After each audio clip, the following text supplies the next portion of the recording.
Hey there guys, and welcome back to Dino Reviews. Let's look at some of my favourite horror movies on Netflix.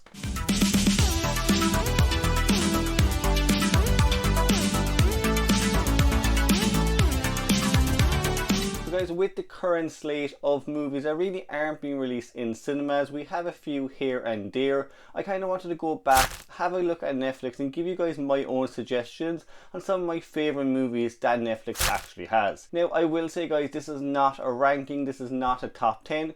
It also isn't all of my favourite movies on Netflix. I just kind of want to give you guys a few personal favourites in case you want to check a few out, in case you're bored alone and you want to just throw on Netflix and see what it has. So we're starting things off with Hereditary, which was released in 2018. Now it is definitely a psychological horror movie and it stars Toni Collette. The movie is centres around a family that are kind of going through this tragic death of their grandmother, but they slowly begin to realise that she has a lot of hidden secrets. Toni Collette in particular, for me anyway, she deserved an Oscar for this movie. Just the performance she gives in the film, the range and the depth that she goes to with this character is absolutely brilliant. The movie is both shocking and disturbing throughout its entire runtime. First half of the movie, it is more of a slow build. We spend time with these characters, getting to know them, but when things kind of kick up a gear, when the action starts going, it does not let up. Especially the last 15 minutes of this movie, they are some really disturbing and original concepts that we hadn't really seen in film. The last 15 minutes of the movie are hypnotic, they are disturbing, and they are extremely emotional.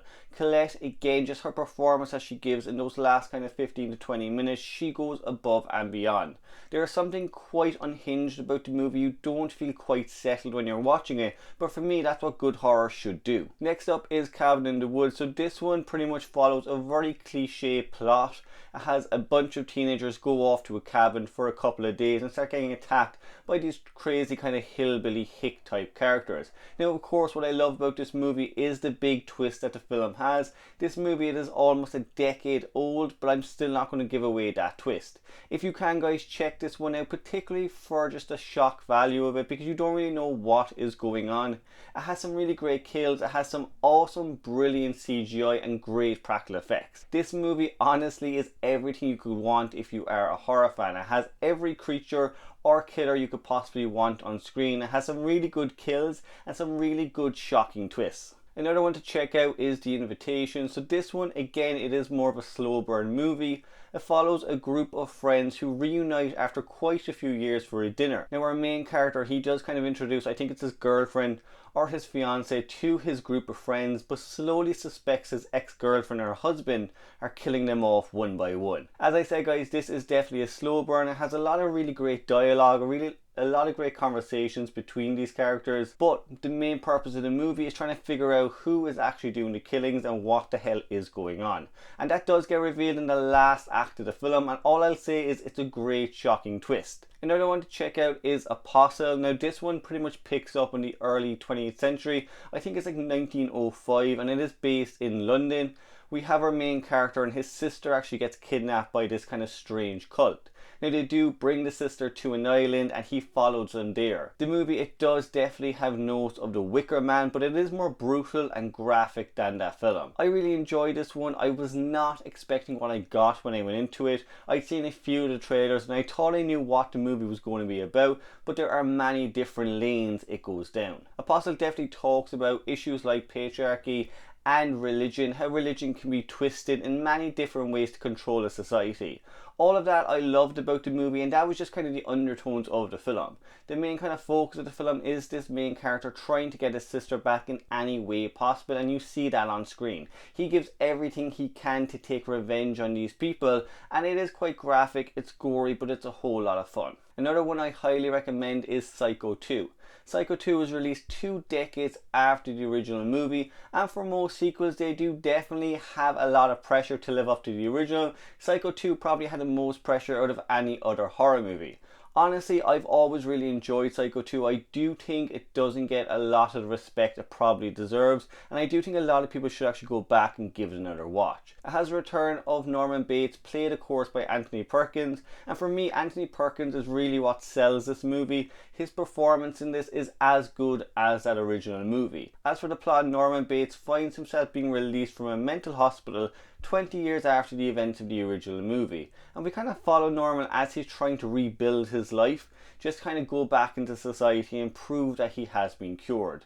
Now at the same time, there are murders being committed at Bates Motel all over again, and that drives Norman back into his old ways. The movie definitely has a lot more blood and guts than the original had, but Anthony Perkins still grounds the movie. His performance in this kind of is what draws you in and makes you feel like you are just watching a continuation of that first movie. Honestly guys, Psycho 2 does not get enough respect that it needs to get. Go back, give it a watch, and let me know what you think of it. Another one I highly recommend is Gerald's Game, an adaptation from Stephen King's novel.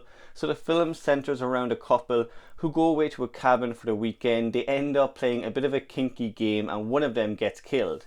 Now the wife is of course handcuffed to the bed in this movie. She's pretty much there for the entire film. She slowly kind of starts to go mad, she starts to hallucinate, and I like how the movie plays with those themes of isolation and even paranoia. As the movie progresses, she is constantly seeing this strange figure in the corner of the room and she doesn't know is it a real person or not. We also get this great sequence with a dog who kind of makes his way into the cabin and knows that she is tied up. He knows that she's going to die eventually and he's just pretty much waiting to eat her. For me, that was hugely disturbing, that was hugely uncomfortable to watch, and it just added tension to the film. Overall, this one plays with a lot of different themes and in the end they all kind of come together in a perfect fusion. This one guys is highly recommended as well. Check it out on Netflix if you can. And my last recommendation is The Ritual. So reuniting after the tragic death of one of their friends, 4 college pals set out to hike throughout the Scandinavian wilderness. Now unfortunately for them, what they kind of come across is this Norse mythological creature who starts hunting them down one by one. This movie for me is absolutely terrifying. Out of everything on this list, this is probably the scariest one overall. I was absolutely terrified watching it, and it's because of how they play that creature. You don't really see the creature throughout the movie, you kind of see little bits and pieces, but that's about it. As well as that, the movie plays with paranoia. The friends kind of disperse after a while and start to really argue. So I had notes of like the Blair Witch in there, but also creature features that I hadn't seen in years. As the movie goes on and the kind of plot comes together, even the big payoff towards the end of the movie of what this kind of being or this creature really is works really well. You do spend enough time with these characters as well that you care about the characters. Even when they are bickering and they're arguing or making stupid decisions, you can kind of see why they're doing that. Slowly they do start to kind of go a little bit mad, a little mental from each other's company and start making really bad decisions. The majority of the film as well is filmed in darkness. You don't see a lot on screen. I like that. I thought it was quite interesting. They also at times slightly play with kind of time tricks that you don't know when a character did a certain thing, and it does kind of mess with your head slightly. You can see that happen on screen with the character, so it kind of just drags you into the movie too. This one, as I said, is definitely the scariest one on the list. It definitely has the most jump scares, so if you are a fan of movies like that, this might be the one for you to check out. But guys, that's just a couple of my favourite horror movies to watch on Netflix. As I said, that is not a ranking, it's also not all of my favourite movies. If you want to see more of my favourite movies from Netflix guys, let me know down in the comments below. As always guys, let me know also what your favourite horror movies are on Netflix. If you can guys, give the video a big thumbs up if you like the content. Make sure guys you follow me on social media, you subscribe to the channel, and I will see you in the next one.